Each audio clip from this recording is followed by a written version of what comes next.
කවුරු කොහොම කිව්වත් NMR එකෙන් සියලුම ඉන්ජෙක්ෂන් ඒ කම්පැනි එකකින් ගෙන්නන එක නවත්තනවා නම් ඔබලා මාධ්‍ය ඉදිරියේ හෙළි නොකරපු එහෙම නැත්නම් Q දෙයට වඩා සංකීර්ණ තත්ත්වයක් මෙතන අනිවාර්යයෙන්ම තිබිය යුතු වෙනවා. මේ රටේ සාමාන්‍ය මිනිහා ෆාමසියට ගිහිල්ලා නැත්නම් හොස්පිටල් එකට ගිහිල්ලා බෙහෙත් කරලක් ගත්තම දැන් ඔහු තීරණය කරන්න ඕන මේ බෙහෙත මම ගන්නවද නැද්ද කියලා.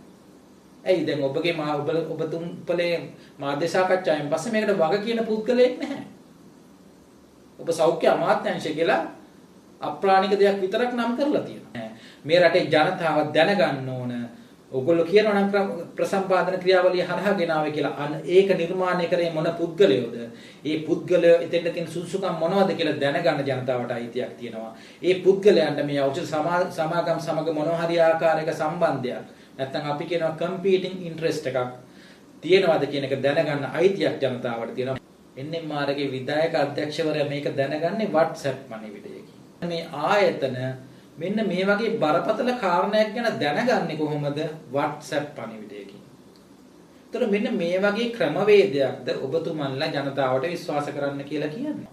ඉතින් මනුජ මහත්තයා ඔබ හේදුවේ නලින්දව විතරක් නෙවෙයි ලංකා ඉතිහාසයේ සිටපු සියලුම සෞඛ්‍ය අමාත්‍යවරුන් මහනුවර රෝහලේ යම් කිසි වෛද්‍යවරයෙක් තනි පුද්ගලයෙක් හැටියට කරපු පරීක්ෂණයක් නිසා තමයි මේ කාරණේ NMR එකක් දැනගන්නේ කියලා. මොකද අපිට තේරෙන දේ තමයි අපේ සෞඛ්‍ය අමාත්‍යාංශය ඇරෙන්නේ ජීවිතයක් නැති වුණොත් විතරයි කියලා. මම මේ කතා කරන්න යන්නේ තවත් හුඟක් වැදගත් ඒ වගේම සංවේදී කාරණයක්. ඒ වගේම වෛද්‍යවරයෙක් හැටියට මම මේ කාරණේ ගැන කතා කරද්දී හුඟක් වගකීම් සහගත වෙන්න ඕන. ඒ වගේම වගකීම් සහගත සිවිල් ක්‍රියාකරුවෙක් හැටියටත් මම ඇත්ත පමණක් ජනතාවට පවසන්න ප්‍රවේශම් වෙන්න ඕන. මෙන්න මේ වගවීම ඇතුලේ වගකීමක් සහිතව තමයි මම අද මේ අදහස් ප්‍රකාශ කරන්නේ. මම මේ කතා කරන්න යන්නේ මේ බෙහෙත් සම්බන්ධයෙන් ඇති වෙලා තියෙන ප්‍රශ්නය සම්බන්ධයෙන්. ඒ කියන්නේ මේ අලුතෙන් ඉන්ජෙක්ෂන් එකක් සම්බන්ධ වෙලා යම්කිසි ජීවිත හානි ප්‍රමාණයක් සිද්ධ වෙලා මේ අතර සම්බන්ධයක් තියෙනවාද නැද්ද කියන එක පිළිබඳ ඇති වෙලා තියෙන ව්‍යාපෘතත්වය ගැන. හැබැයි මේකෙදි වැදගත් දෙයක් සිද්ධ වෙනවා. ඒ තමයි ඊයේ රජයේ ප්‍රවෘත්ති දෙපාර්තමේන්තුව හරහා සෞඛ්‍ය අමාත්‍යාංශයේ අදාළ වගකීම් යුතු නිලධාරීන් විසින් මාධ්‍ය හමුවක් පවත්වනවා. මම හිතන්නේ මේක ලංකාවේ මේ මට්ටමින් සිද්ධ වුණේ පළවෙනි වතාවට. මෙන්න මේකෙන් දැන් අපිට පුළුවන් අනිවාර්යයෙන්ම කරුණු නිවැරදිව අරගෙන කතා කරන්න. අපි ෂුවර් නැති ඒවා නැත්නම් දැනට ප්‍රත්‍යක්ෂ වෙලා නැති ඒවා පැත්තකට දැම්මොත් අපි අපේ සෞඛ්‍ය අධ්‍යක්ෂ ජනරාල් වරේ නැත්නම් DGHS විසින් කියන ලද කරුණුම අරගෙන බැලුවොත් එහෙම එතුමාම පිළිගන්නවා IDH රෝහලේ 12 වෙනිදා සහ 14 වෙනිදා මරණ දෙකක් සිද්ධ වෙනවා.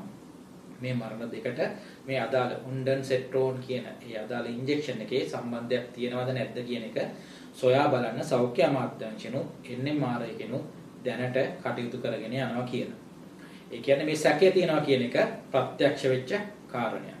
හැබැයි මට මෙතෙන්දී කාරණා දෙකක් මතු කරන්න අවශ්‍ය වෙනවා. මොකද අකමැත්තෙන් උනත් කියන්න වෙනවා මේ මාධ්‍ය හමුව දේශපාලකයන් හොදන්න කරපු උත්සාහයක් වගේ කියන එක අපිට නොසලකා හරින්න බෑ කියන එක. මෙන්න මේක තුල අපිට එක වැදගත් කතාවක් තව අහන්න ලැබෙනවා. ඒ තමයි මනුජ වීරසිංහ මහත්තයා කියනවා අවුරුදු 55ක් තිස්සේ මේ රටට ඖෂධ ගෙනාවේ ප්‍රසම්පාදන ක්‍රියාවලියේ ඒ තියෙන නිර්දේශ වලට අනුව SPC එකෙන් කියලා. ඒකට දේශපාලකයන්ට කිසිම සම්බන්ධයක් නැහැ කියලා. අපිට රජයෙන් අහන්න වෙනවා. එහෙම නැත්නම් NPP කියන දේශපාලන කණ්ඩායමෙන් අපිට අහන්න වෙනවා. ඔබේ රජයේ යටතේ ඔබේ ඒ අදාළ නිල තත්ත්වයේ හොබවන පුද්ගලයාගේ මේ ප්‍රකාශය ඔබ පිළිගන්නවද? ඒ කියන්නේ දේශපාලන වේදිකාව තුළ ඔබ පසුගිය සෞඛ්‍ය අමාත්‍යවරුන්ට එල්ල කරන ලද සියලු චෝදනා වැරදි බව ඔබ පිළිගන්නවාද කියන ප්‍රශ්නය අපිට දේශපාලනිකව අදාළ දේශපාලන කණ්ඩායමෙන් මුලින්ම අහන්න සිද්ධ වෙනවා. ඉතින් මනුජ මහත්තයා ඔබ හේදුවේ නලින්දව විතරක් නෙවෙයි ලංකා ඉතිහාසයේ සිටපු සියලුම සෞඛ්‍ය අමාත්‍යවරු කියන එකත් අපිට නැවත මතක් කරන්න සිද්ධ වෙනවා. ඊට අමතරව අපි දැක්ක රජයේ නිලධාරීන් හැටියට ඔබලා ඉදිරියට ඇවිල්ලා මේකේ වගකීම දේශපාලන තන්ත්‍රයෙන් එළියට අරගෙන සෞඛ්‍ය අමාත්‍යාංශය කියන ලේබල් එකට විතරක් ගහලා බේරෙන්න උත්සාහ කරා. හැබැයි මේ කතාව තුළ NMR එකේ සභාපතිවරයා ආනන්ද විජේවික්‍රම මහතා විසින් තව වැදගත් කාරණයක් එතුමාගේ කටින් පිට වෙනවා. ඒ තමයි මේ ඖෂධය පිළිබඳ ගැටලුව මුලින්ම මතුවෙන්නේ දෙසැම්බර් මාසේ 11 වෙනිදා කොහොමද NMRගේ විධායක අධ්‍යක්ෂවරයා මේක දැනගන්නේ WhatsApp පණිවිඩයකින්. දැන් ඔබතුමන්ලා අපිට කියනවා දේශපාලකයෝ මේකට සම්බන්ධ නැහැ කියලා හොදනවා.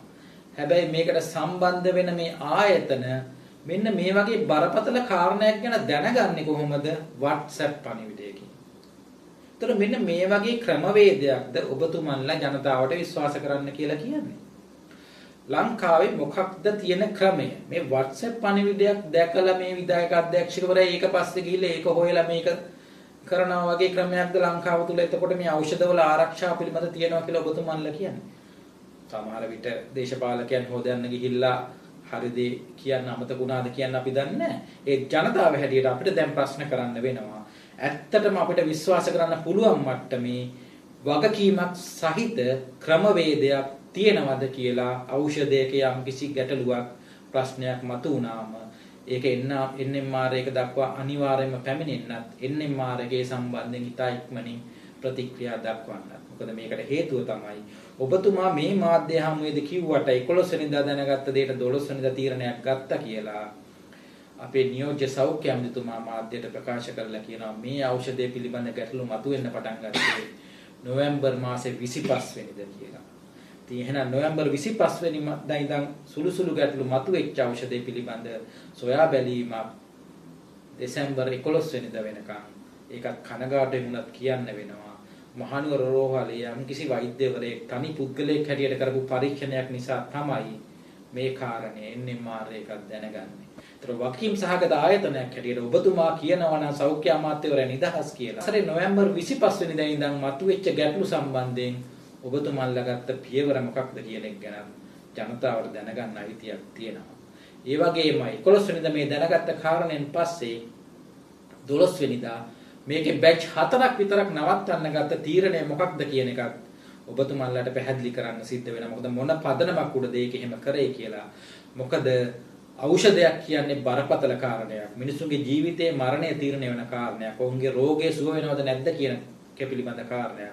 ඔබතුමාලා තුම්පල ඇවිල්ලා මාධ්‍යට ඇවිල්ලා කිව්වේ මේකට දේශපාලකයෝ වක් කියන්න අවශ්‍ය නැහැ. වග කියන්න ඕන සෞඛ්‍ය අමාත්‍යාංශය කියලා. හැබැයි ඒකේ තියෙන ගඩොල්ද බිත්තිද වග කියන්න ඕන නැහැ.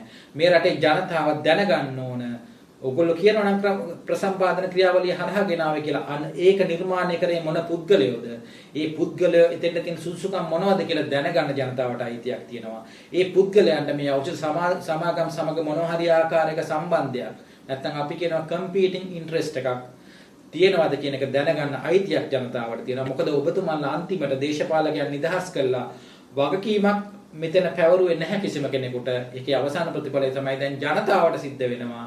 මේ රටේ සාමාන්‍ය මිනිහා ෆාමසියට ගිහිල්ලා නැත්නම් හොස්පිටල් එකට ගිහිල්ලා බෙහෙත් කරලක් ගත්තම දැන් ඔහු තීරණය කරන්න ඕන මේ බෙහෙත මම ගන්නවද නැද්ද කියලා.